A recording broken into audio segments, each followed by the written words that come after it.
느헤미야 4장 7절에서 18절 말씀 같이 합독하도록 합니다. 산발락과 도비아와 아라비아 사람들과 암몬 사람들과 아스돗 사람들이 예루살렘 성이 중수되어 그 허물어진 틈이 메꾸어져 간다 함을 듣고 심히 분노하여 다 함께 깨하기를 예루살렘으로 가서 치고 그것을 요란하게 하자 하기로 우리가 우리 하나님께 기도하며 그들로 말미암아 파수꾼을 두어 주야로 방배하는데 유대 사람들은 이르기를 흙무더기가 아직도 많거늘 짐을 나르는 자의 힘이 다 빠졌으니 우리가 성을 건축하지 못하리라 하고 우리의 원수들은 이르기를 그들이 알지 못하고 보지 못하는 사이에 우리가 그들 가운데 달려들어가서 살육하여 역사를 그치게 하리라 하고 그 원수들의 근처에 거주하는 유다 사람들도 그 각처에서 와서 10번이나 우리에게 말하기를 너희가 우리에게로 와야 하리라 하기로 내가 성벽 뒤에 낮고 넓은 곳에 백성이 그들의 종족과 따라 칼과 창과 활을 가지고 서 있게 하고 내가 돌아본 후에 일어나서 귀족들과 민장들과 남은 백성에게 말하기를 너희는 그들을 두려워하지 말고 지극히 크시고 두려우신 주를 기억하고 너희 형제와 자녀와 아내와 집을 위하여 싸우라 하였느니라. 우리의 대적이 우리가 그들의 의도를 눈치챘다 함을 들었으나 하나님이 그들의 꾀를 패하셨으므로 우리가 다 성에 돌아와서 각각 일하였는데 그때로부터 내 수하 사람들의 절반은 일하고 절반은 갑옷을 입고 창과 방패와 활을 가졌고 민장은 유다 온 족속의 뒤에 있었으며 성을 건축하는 자와 짐을 나르는 자는 다 각각 한 손으로 일을 하며 한 손으로는 병기를 잡았는데 건축하는 자는 각각 허리에 칼을 차고 건축하며 나팔 부는 자는 내 곁에 섰었느니라. 아멘. 오늘 느헤미야 4장 7절에서 18절 말씀을 가지고 우리가 비전을 가져라 라는 말로 제목으로 우리가 함께 본문을 통하여 은혜를 나누고자 합니다. 우리 이 세상에 살아가면서 가장 무서운 사람은 소유와 죽음을 초월하는 사람이라고 그렇게 말합니다. 그리고 또 더 무서운 사람이 있다고 하면은 그것은 바로 비전을 소유한 사람이라는 말입니다. 우리 보면은 자신의 모든 소유를 포기하고 그리고 살아가는 그러한 사람을 보면 우리는 그러한 사람에게 이렇게 말합니다. 아, 그 사람은 해탈했다고. 다시 말해서 인간의 삶 속에 소유욕이라는 것은 당연히 인간으로서 가져야 할 본분이라고 그렇게 생각을 합니다. 그런데 그것을 갖지 아니하는 사람은 정말 대단한 사람이라고 이야기합니다. 그런데 더욱 대단한 것은 비전을 가진 사람이라고 말할 수 있다는 것이죠. 우리 보면은 간디는 이런 말을 했습니다. 꿈이 없는 사람은 죽은 사람이다. 꿈이 없는 백성은 망한다라는 이야기를 하죠. 다시 말해서 비전이라는 말은 사람의 마음을 사로잡고 또한 엄청난 잠재력을 폭발시키는 그러한 역할을 한다라는 것입니다. 비전은 어려울 때에 더욱 필요하다는 것입니다. 환경과 조건이 상황이 어렵다고 할 때에 비전을 가진 자는 그 환경을 이길 수 있지만 그러한 어려움이 생겼을 때에 자신의 비전을 그저 말 그대로 어떠한 내려놓고 그리고서 비전을 잃어버린다면 그 사람은 가장 비참한 사람이 되고 말 것입니다. 비록 끼니를 먹지 못한다 할지라도 오막살이에 쓰러져가는 삶을 산다 할지라도 비전이 있다면 그 사람에게는 희망이 있다는 것입니다. 사람마다 꿈이나 비전이 있습니다. 그런데 꿈과 비전은 조금 차이가 있다는 것입니다. 다시 말해서 꿈이라는 것은 무엇이냐 하면 개인의 욕망을 표현하고 있습니다. 그런데 비전이라는 것은 개인의 욕망을 뛰어넘어 공동체에 어떠한 희망을 주는 그러한 목표라고 말할 수 있습니다. 꿈이 개인의 행복을 추구하는 것이라면 비전은 공동체의 행복을 추구하는 것이다라는 것입니다. 다시 말해서 인간의 환경의 삶 속에 모두가 기쁨을 나눌 수 있는 그러한 것을 비전이라고 말할 수 있다는 것입니다. 꿈은 많은 사람들이 가지고 있지만 비전은 많은 사람들이 가지고 있지 못하다라는 것입니다. 잠언서 29장 18절에 보면 묵시가 없으면 백성의 방자히 행한다라는 그런 말씀이 있습니다. 여기서 묵시라는 이 단어는 영어 성경에서는 계시 또는 비전이라고 번역하고 있습니다. 또 방자히 행하다라는 말은 제멋대로 행동하다라는 그러한 뜻입니다. 그래서 묵시가 없으면 그 백성은 방자히 행한다는 말입니다. 이 말은 다시 말해서 비전이 없는 사람은 자기 마음대로 인생을 살아가게 된다는 것입니다. 인생에 비전이 없는 사람은 자기 마음대로 인생을 살아가는 것은 당연합니다. 그러나 비전이 있는 사람들은 자신의 비전을 위하여 그 비전에 초점을 맞추고 그 비전을 바라보면서 자신의 인생에 달려갈 길을 달려간다는 것입니다. 그래서 비전이라는 말은 굉장히 인간에게 있어서 소중함을 말해주고 있습니다. 특히 예수 믿는 그리스도인이라 하면은 우리는 비전이 있는 사람입니다. 하늘의 꿈을 가지고 하늘의 소망을 두고 오늘도 우리는 살아가고 있습니다. 그래서 세상의 그 어떠한 유혹도 우리는 이겨냅니다. 그것은 바로 우리 앞에 비전이 있기 때문입니다. 우리 앞에 소망이 있기 때문입니다.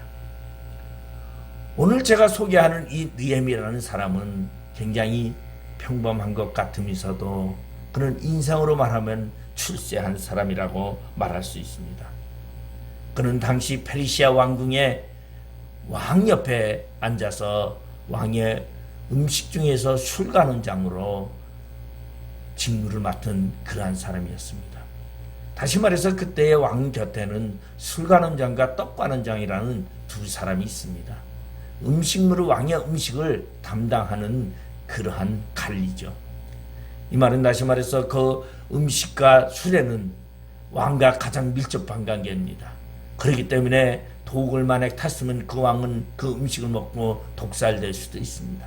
그렇기 때문에 왕은 가장 자기가 믿는 가장 자기의 측근인 사람을 술관원장이나 떡관원장을 맡기는데 오늘 느헤미야라는 사람은 페르시아의 왕궁의 아닥사스다 왕의 술관원장으로 그는 있었다는 것입니다. 이미 그는 인생으로 보면은 말 그대로 식민지였던 백성이 페르시아라는 그 나라의 술관원장까지 되었다는 것은 인생으로 보면 성공한 사람이었습니다. 그리고 그는 나이도 먹을 만큼 먹었고 노후 생활도 걱정하지 아니하고 그저 왕 곁에 앉아서 그저 살면 되는데 그는 오늘 보니까 하나님을 향한 비전이 있어서 인생의 모험을 다시 시작하는 것을 볼 수 있습니다. 오늘 본문의 역사적인 배경은 시기적으로 보면 주전 445년경입니다. 이 당시에 바벨론의 포로로 있던 이스라엘 모든 백성들은 이미 두 번에 걸쳐서 스룹바벨과 우리 보면은 에스라를 거쳐서 고국으로 돌아간 상태입니다. 느헤미야는 아직 고국으로 돌아가지 아니하고 페르시아에 남아서 페르시아의 왕의 측근으로 관리로 남아 있었던 것이었습니다. 그런 느헤미야에게 어느 날 예루살렘으로부터 온 사람들로부터 소식을 듣게 됩니다. 예루살렘 성벽이 파괴되고 성문들이 불타버렸다는 소식을 듣고 느헤미야는 기도하는 가운데 그는 예루살렘 성벽을 다시 재건하겠다는 비전을 품게 됩니다. 그리고 많은 어려움을 불구하고 느헤미야는 무너진 예루살렘 성벽과 성문을 다시 세우게 됩니다. 오늘 말씀을 통해서 우리에게도 비전이 있는 인생을 살기 위해서 우리는 느헤미야에게 통해서 보는 교훈을 우리는 배워야 되겠다는 것입니다. 그러면 느헤미야는 예루살렘 성벽과 성문을 쌓기 위해서 그는 어떻게 했는지 오늘 본문을 통하여 우리가 함께 살펴보고자 합니다. 먼저 오늘 본문 9절에 보면은 우리가 우리 하나님께 기도하며 그들로 말미암아 파수꾼을 두어 주야로 방비하는데 우리 하나님께 기도하며 느헤미야는 자신의 모든 일에 앞서 기도했다는 것입니다. 느헤미야가 고향을 돌아왔을 때에 이스라엘 백성들은 이방 족속들에 의해서 괴롭힘을 겪고 있었습니다. 오늘 본문 7절에 보면 산발락과 도비아와 아라비아 사람들과 암몬 사람들과 아스돗 사람들이 예루살렘 성이 중수되어 그 허물은 팀이 메꾸어져 간다 함을 듣고 심히 분노하며, 다시 말해서 예루살렘 성 곁에 있는 산발락과 도비아 그리고 아스돗 사람, 암몬 사람, 아라비아 사람들이 방해하고 있었습니다. 이들은 다시 말해서 예루살렘 주변에 있는 이방 족속들이었습니다. 이 사람들은 예루살렘이 성곽이 보수되고 이스라엘 백성이 강해지는 것을 원치 않았기 때문에 느헤미야가 예루살렘 성벽을 다시 세우지 못하도록 끊임없이 위협하고 방해했다는 것입니다. 이 사람들은 예루살렘 성벽 재건을 방해하기 위해서 그들은 많은 소문도 냈습니다. 그리고 거짓말도 유포하고, 그리고 우리가 곧 그들을 쳐들어가서 그들을 죽이리라는 소문까지 흉하게 돌게 합니다. 이때 느헤미야는 그러한 주변의 환경에 그러한 모함 속에 느헤미야는 하나님 앞에 기도하며라고 말하고 있습니다. 다시 말해서 오늘 우리가 우리 하나님께 기도하며라고 말하고 있습니다. 우리라는 말은 3인칭입니다. 다시 말해서 느헤미야 혼자 기도한 것이 아니라 이스라엘 백성들이 함께 모여 하나님께 기도했다는 것입니다. 다시 말해서 느헤미야는 이런 기도를 통해서 하나님의 사람임을 고백하고 있습니다. 오늘 우리는 하나님을 섬기고 있습니다. 오늘 우리는 하나님을 사랑하고 하나님의 백성으로서 살아갑니다. 우리의 비전을 이루기 위해서는 우리는 연합되어 기도해야 한다는 것을 말해주고 있습니다. 느헤미야는 이런 기도의 사람이었습니다. 느헤미야서 1장에 보면은 그는 예루살렘 성벽이 불에 탔다는 소식을 듣고 느헤미야는 하나님께 기도하기 시작을 합니다. 1장에서 그가 기도할 때에 그는 금식하며 기도했다라고 말하고 있습니다. 느헤미야 1장 4절에 보면 내가 이 말을 듣고 앉아서 울고 수일 동안 슬퍼하며 하늘의 하나님 앞에 금식하며 기도했다고 말하고 있습니다. 주의 기명을 지키는 자에게 언약을 지키시며 긍휼을 베푸시는 주여 간구하나이다. 느헤미야는 자신의 환경 속의 모든 문제들을 하나님께 기도했다고 고백하고 있습니다. 그리고 그는 그 기도의 응답으로 오늘 성벽을 중수하는 일을 맡았습니다. 그런데 그 일을 쉽게 되지 않았습니다. 주변에 많은 사람들이 그거를 방해하고 있었습니다.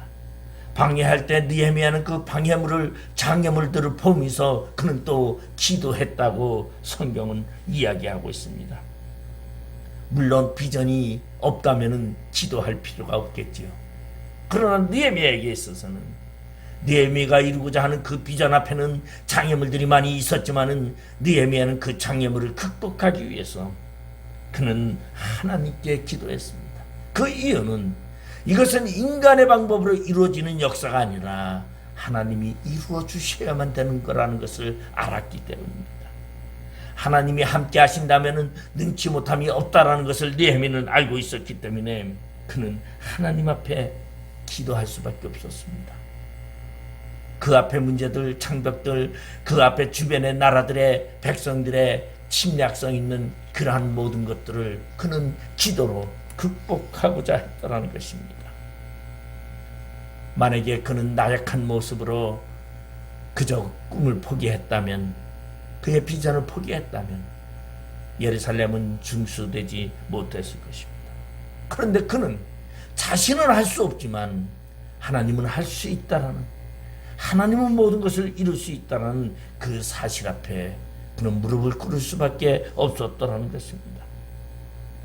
빌 하이베스 목사님이 쓰신 너무 바빠서 기도합니다라는 책을 보면은 기도는 하나님의 능력의 통로라고 설명하고 있습니다.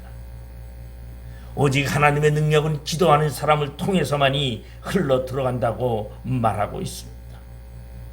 여러분, 기도라는 것은 하나님이 우리에게 주신 특권입니다.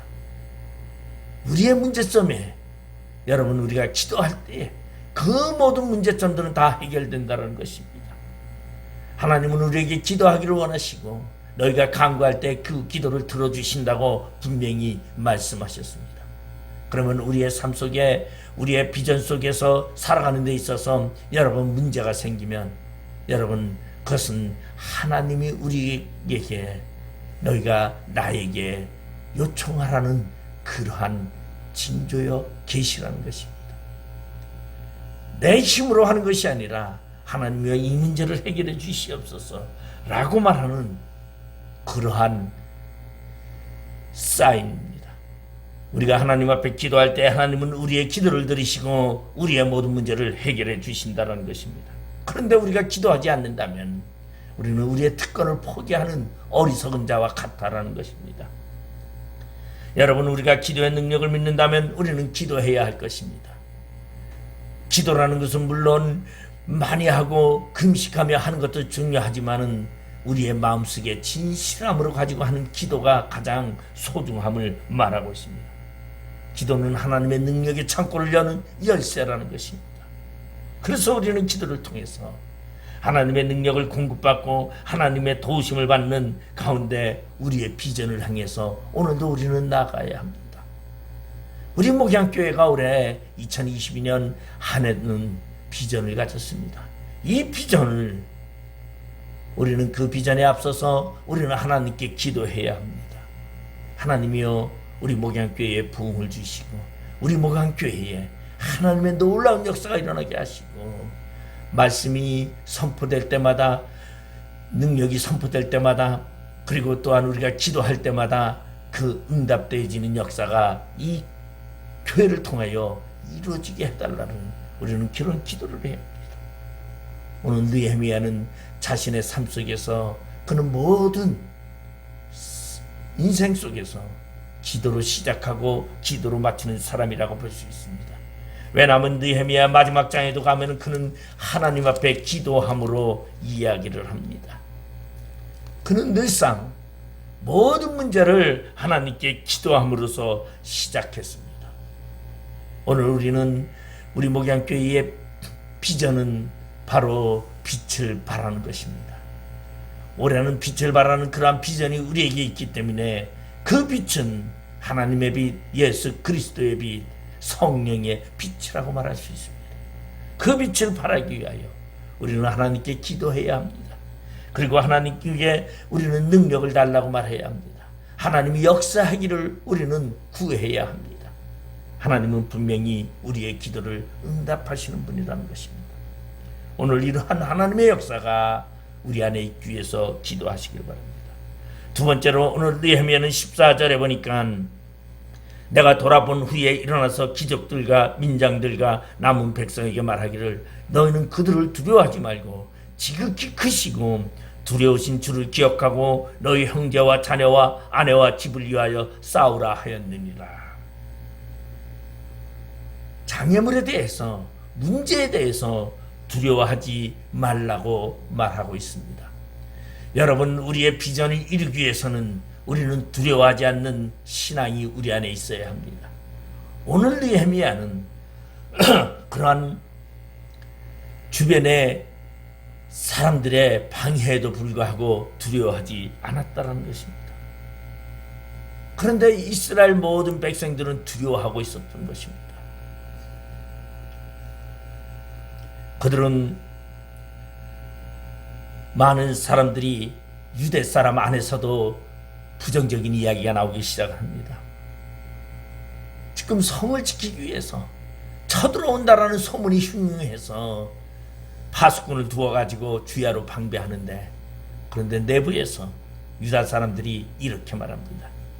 오늘 본문 10절에 보면 유다 사람들은 이르기를 흙무더기가 아직도 많거늘 짐을 나르는 자의 힘이 다 빠졌으니 우리가 성을 건축하지 못하리라 하고, 외부의 적도 무서운데 내부의 적도 있습니다. 내부의 적은 무엇이었습니까? 부정적인 시각이었습니다. 부정적인 생각이었습니다. 그들은 안 된다라고 생각하는 그 문제였습니다. 유다 사람들이 서로 이야기를 합니다. 야, 성벽을 저 중수하는데 저 많은 무너진 흙을 다 치워야 하는데 우리가 그 흙더미를 어떻게 다 치우느냐. 우리 힘이 다 빠져서 이제 일할 힘도 없는데 노동력도 없는데 우리가 어떻게 이 성벽의 흙을 치우느냐. 우리는 성을 건축할 힘이 없다고 스스로 자절하고 있었습니다. 이러한 내부적인 문제까지 발생하고 있는 그러한 때에 오늘 느헤미야는 이렇게 말합니다. 그런가 하면은 11절에 보면은 우리의 원수들이 이르기를 그들이 알지 못하고 보지 못하는 사이에 우리가 그들 가운데 달려들어가서 살육하여 역사를 그치게 하리라 하고 이제 흉흉한 소문까지 듣습니다. 에브에 있는 산발락과 도비야, 아라비아 사람, 암몬 사람, 아스돗 사람들이 이제 쳐들어온다라는 것입니다. 그래서 그들이 성을 쌓지 못하게 그들을 다 죽이겠다고 살육하여서 죽이고 그들이 하고자 하는 공사를 하지 못하게 하겠다라는 소문이 내부에서 흉흉하게 퍼져나갑니다. 내부의 문제도 있습니다. 연약함입니다. 힘이 없습니다. 공사할 힘이 없다라는 것입니다. 그런데 내부적으로 적들이 쳐들어오는다는 소문까지 느헤미야에게 달려옵니다. 아마 대다수의 사람들은 그럴 때 포기할 겁니다. 그런데 느헤미야는 그러한 상황 속에서 도리어 두려워하지 말아라. 하나님이 우리와 함께하면 모든 것은 이룰 수 있다라고 이야기를 합니다. 저는 오늘 이 느헤미야 4장 이 7절에서 18절을 가지고 오늘 설교를 준비를 하면서 저는 지난 한 해 동안 양평의 수양관이 생각이 났습니다. 처음에 그것을 시작할 때 일부의 많은 사람들은 힘이 거기에 어떻게 하려고 하냐, 힘이 붙일 텐데 전문가에 맡겨서 하면 하지 어떻게 하겠느냐라고 이야기를 했습니다. 그런데 놀라운 것은 뭐냐? 우리의 힘은 없습니다. 사실 저도 거기 한번 갔다 오면은 처음에는 한 이틀은 몸이 아팠습니다. 힘이 들고 어려웠습니다. 그런데 말 그대로 6개월이 지나고서 지금에 보면 모든 것이 아름답게 이루어졌다는 것입니다. 그러면 그 이유가 무엇입니까? 두려워하지 않는 믿음이 그 안에 있었기 때문에 이룰 수 있었다는 것입니다. 느헤미야는 이렇게 말합니다. 우리가 두려워할 분은 오직 한 분 예수 그리스도 하나님밖에 없다라고 이야기합니다. 하나님이 우리와 함께 하시면 그 주변의 모든 국들의 그 두려움은 얼마든지 극복할 수 있다는 것입니다. 느헤미야는 결코 두려워하지 않는다는 것입니다. 하나님이 두렵지 사람은 두렵지 않다는 것을 느헤미야는 이야기하고 있습니다. 여러분 마태복음 10장 28절에 보면 몸은 죽여도 영혼은 능히 죽이지 못하는 자를 두려워하지 말고 오직 몸과 영혼을 능히 지우게 멸할 수 있는 이를 두려워하라고 말씀하고 있습니다. 우리가 하나님을 두려워할 때 하나님은 우리에게 자신감과 용기를 주십니다. 그리고 우리의 비전을 이룰 수 있도록 하나님은 함께 하신다는 것입니다. 그러나 우리가 하나님이 아닌 사람들이나 환경이나 주변의 환경을 보고 두려워할 때에는 사탄이 우리에게 다가와 우리의 자신감과 용기를 빼앗아가게 되고 그리고 우리를 이축하게 하여서 여러분 우리의 비전을 이루지 못하게 방해한다는 것입니다. 여러분 사탄의 방법 중에 하나는 가장 큰 방법이 뭡니까? 두려움입니다. 인간에게 두려움을 줘서 하지 못하게 하는 것이 사단의 방법이었습니다. 그런데 사단의 그 방법을 이길 수 있는 것은 우리가 두렵지 않다라는 자신감입니다. 하나님이 우리와 함께하면 결코 나는 두렵지 않다라는 것입니다. 여러분 이스라엘의 백성들이 12명의 정탐꾼이 가나안을 정탐할 때에 10명의 정탐꾼은 가나안 땅에 있는 그 아말렉 족속들을 보고 두려워했습니다. 그들을 보기에는 우리는 메뚜기 같아라고 자책하고 있습니다. 그런데 여호수아와 갈렙은 뭐라고 말합니까? 하나님이 우리와 함께 한다면 그들은 우리의 밥이다라고 말하고 있습니다. 그렇습니다. 오늘 우리가 결코 하나님이 우리와 함께 한다면 이 세상에 그 어떠한 것도 두려울 것이 없다라는 것입니다. 여러분, 우리는 사람이나 환경으로 인해서 두려워하지는 않습니다. 하나님이 나를 버릴까 두려워해야 된다는 것입니다. 하나님이 나를 모른다고 할까봐 두려워한다는 것입니다. 하나님이 나와 함께하는 한 우리는 이 세상의 그 어떠한 두려움과도 맞서 싸울 수 있다는 것입니다. 느헤미야는 이처럼 적들을 두려워하지 않고 싸우는 일이었습니다. 그러한 두려움을 극복하고 그리고 성벽의 중수를 해나갈 때에 도리어 소문이 밖에 나갑니다. 15절에 보니까 우리의 대적이 우리가 그들의 의도를 눈치챘다 함을 들으니라. 하나님의 그들의 꾀를 폐하셨으므로 우리가 다 성에 돌아와서 각각 일하였는데, 지금 주변의 나라의 산발락과 도비아와 아라비아 사람과 암몬 사람과 아스돗 사람들은 지금 꾀로 우리가 쳐들어간다 진짜 쳐들어오는 것이 아니라 두려움을 줬던 것입니다. 그런데 그들은 말뿐이었고 그들은 행동하지 않는다라는 것을 알게 됐고 그것을 눈치챘습니다. 두려워하지 아니하니까 그들의 실수를 눈치챌 수밖에 없었습니다. 그리고 도리어 하나님이 그들의 꾀를 폐하셨으므로, 다시 말해서 주변의 국가들이 예루살렘 성을 더욱더 공경에 빠지게 하는 일이 없어졌다라는 것입니다. 하나님만을 두려워하고 주변의 환경과 조건을 무시하고 두려워하지 않는다면 분명히 여러분은 세상은 나를 침몰하지 못합니다. 세상은 나를 두렵게 하지 못합니다. 그 어떠한 환경도 나를 무너뜨리지 못한다라는 것입니다. 그런데 하나님을 잃어버리고 세상의 그 환경과 조건들을 바라보면서 두려워한다면 결국은 그 사탄의 게임에 넘어갈 수밖에 없다는 것입니다. 그렇기 때문에 오직 우리는 하나님만 두려워하고 세상의 그 어떠한 두려움도 맞서 싸울 때에 하나님은 느헤미야를 도와주셨던 것처럼 우리를 두렵게 하는 모든 것들을 물리치시고 우리를 도와주신다는 것입니다. 여러분, 우리는 두려워하지 않는 자가 됩니다. 여러분, 올 한 해 동안 우리는 세상의 그 어떠한 유혹도 두려워하지 아니하고 오직 하나님만 두려워하시는 믿음이 우리 안에 있기를 바랍니다. 마지막 세 번째로는 17절 18절에 보면 성을 건축하는 자와 짐을 나르는 자는 다 각각 한 손으로 일을 하며 한 손에는 병기를 잡았는데, 건축하는 자는 각각 허리에 칼을 차고 건축하며 나팔 부는 자는 내 곁에 섰었느니라. 그들은 게을리하지 않았습니다. 그들은 자신의 환경과 조건을 불평하지 않았습니다. 열악한 환경 속에서도 그들은 최선을 다했다는 것입니다. 여러분, 우리의 믿음의 신앙에 달려갈 길은 무엇입니까? 풍부함 속에서 달려가는 것이 아니라 열악한 환경 속에서 최선을 다하는 것이 바로 비전을 이루는 길이라는 것입니다. 최선을 다해서 달려가는 그것은 바로 오늘 느헤미야가 모든 백성들과 적들의 공격을 대비하면서 한편으로는 성벽을 쌓는 일에 최선을 다하고 있었습니다.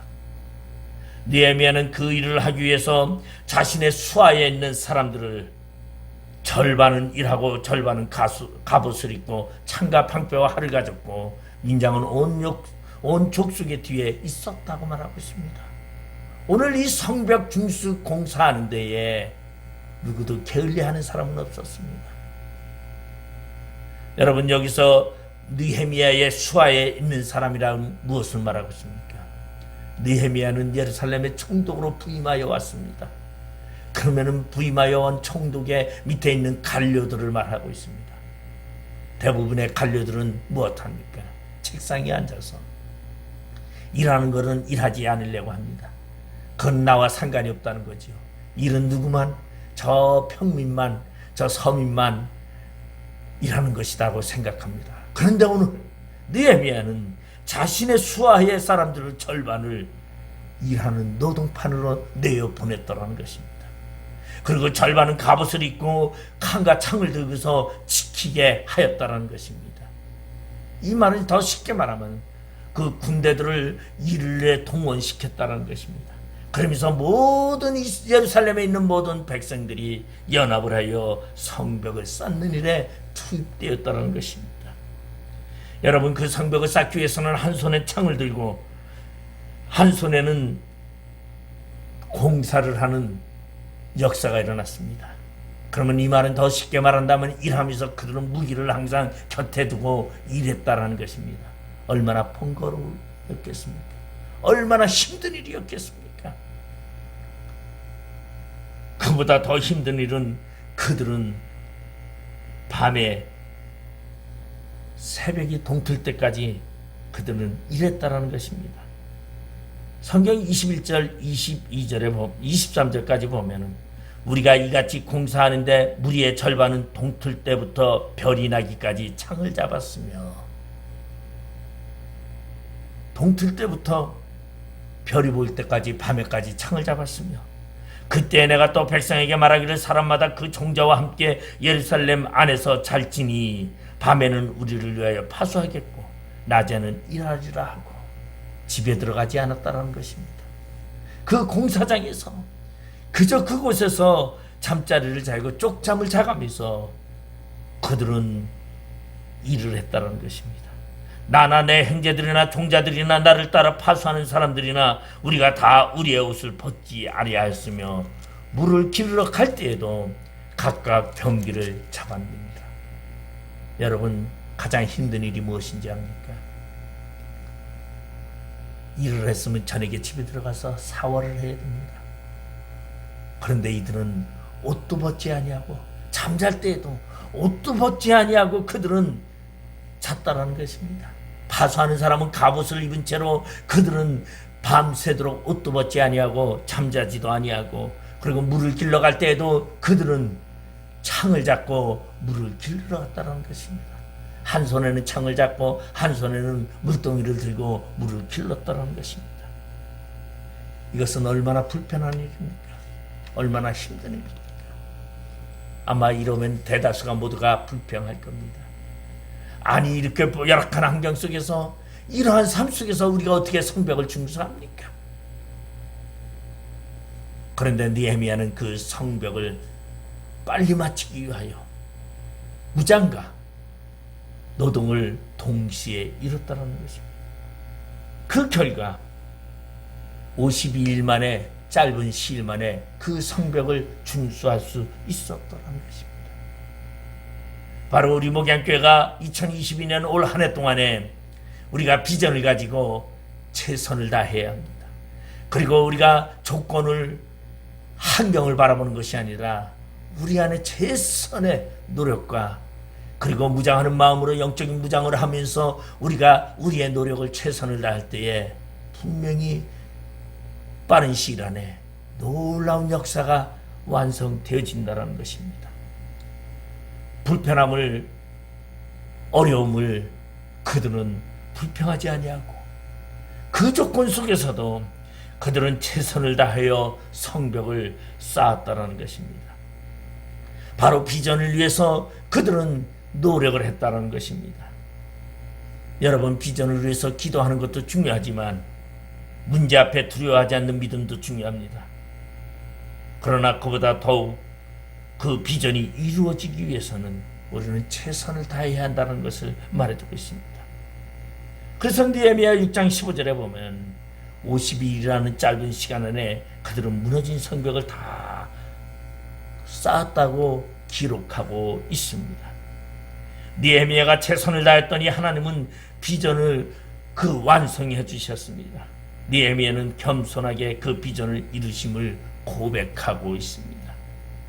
이것은 내가 한 일이 아니라 하나님이 우리와 함께 하셨다고 고백하고 있습니다. 우리의 비전은 무엇입니까? 오늘 우리의 비전은 이 땅에 살아가면서 우리가 하나님께 영광을 드리며 하나님의 일을 하는 것이 우리의 비전이 되어야 합니다. 그 비전 앞에는 사단의 방해와 세상에 많은 유혹이 있습니다. 그러나 그 세상의 유혹이나 사단의 방해에도 우리는 두려워하지 아니하고 하나님께 기도하며 최선을 다하여 나갈 때에 분명히 하나님은 우리를 착하고 충성된 종아, 내가 작은 일에 충성했으며 내가 너에게 더 큰 일을 맡기노라 인정받는 사건이 우리 안에 있을 것이고, 그리고 그러한 하나님의 역사 속에서 우리는 놀라운 기적을 이루는 우리의 삶이 될 것입니다. 여러분, 우리의 비전을 가지고, 여러분의 비전을 가지고 여러분 승리하며 앞으로 나가기를 주님의 이름으로 축원드리겠습니다. 기도하시겠습니다.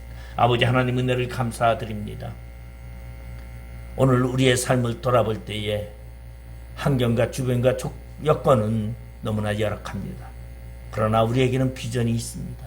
하나님의 영광을 위하여, 하나님의 사명을 감당하기 위하여, 하나님의 뜻을 이루기 위하여, 우리의 비전을 위하여 기도하며 두려워하지 아니하고 최선을 다하는 저희들 되게 하여 주시옵소서. 예수님의 이름으로 기도드리옵나이다. 아멘. 우리 이 시간에 찬송가 621장 봉헌 찬송 드리도록 하겠습니다.